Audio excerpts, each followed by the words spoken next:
Tuesday? Tuesday. All right. Okay, we're going to give the whole China, Hong Kong thing a rest today, if you don't mind. Okay. Is that okay? Sure. All right. Issue for today. Today, the manpower. Local agenda. Local agenda. Purely local. Purely local. So today we've got the manpower panel. So this is where they kind of look at the future of Hong Kong, what manpower is going to be needed, but also, like, from the Labor Department, they look at the relationship between employers and employees. Okay?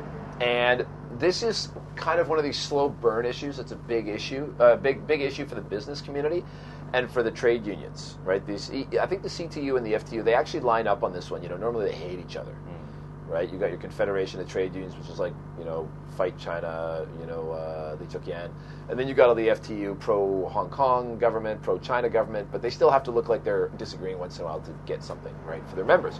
Not during voting, though. Not during voting. No. The FTO always lines up and votes, with the. All right. So what is the issue today? Now, this is an issue that is between the unions and business, and that is the offsetting of severance pay and long-term service. So to set the scene, if you're an employer, somebody works for you more than 7 years, they start accumulating a bonus that you as an employer you have to carry as a liability on your books, because when somebody leaves, if you fire them, you got to pay them, right? Their long service pay. Then there is also offsetting. So there's also offsetting severance pay, right? So long service pay and money you give people when you fire them. The deal that was done years ago to bring in the MPF was that employers could take all of the contributions they had made on behalf of an employee and subtract that for severance pay from the severance pay of the long-term service pay, right? That was a deal that was done. The business community is like, we're going to fight this MPF thing tooth and nail. You're never going to get it. And the deal was, okay, we will let you subtract your contributions from your long-term service payment. Okay? Fine. So deal done. MPF goes through. Shortly thereafter, the unions come back and they're like, oh, this is wrong. The employer shouldn't be allowed to take this money away. They shouldn't be allowed to use it to discount the long-term service payment. Somebody works for you, they should get this. They deserve it. And they're going to be bringing that up in manpower again today. And this is one of these things that they are hammering away on. And what the FTU is trying to convince everybody is that this is some kind of a moral right to get a long-term service payment. And they want to not talk about the deal. Right? And of course, the business community is like, hey, we had a deal. We made an agreement, and you are trying to renege on your agreement. You want everybody to forget, right? And you want us to take a double hit.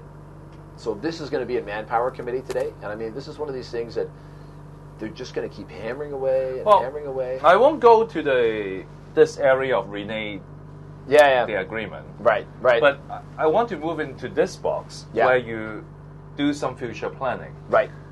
Let's say the unions, scenario planning. Sure. Let's say the unions got what they want. Yeah. Okay. What would be the result of that? The result, obviously, with the current capitalist marketing system, right? Current capitalist market system, sure, is that the employer, will not retain labor for more than 6.5 years, right? Because currently, we do not have the French system of firing people, so people can still, according to fire at will. Fire at will. Yeah. I mean, I give you 1 month notice or 3 months notice according to our contract, then you are gone. Yep. So in order to avoid all the severance pay, I'll just say goodbye to my 6 years staff. Yeah. And this is detrimental. It could be very to the labor market. Yes. Not to the employer. Well, this is it. Right now they can offset it because they carry it on because you carry that as a liability on your books, which affects your ability to get capital, right? It affects the whether or not your company is considered to be solvent.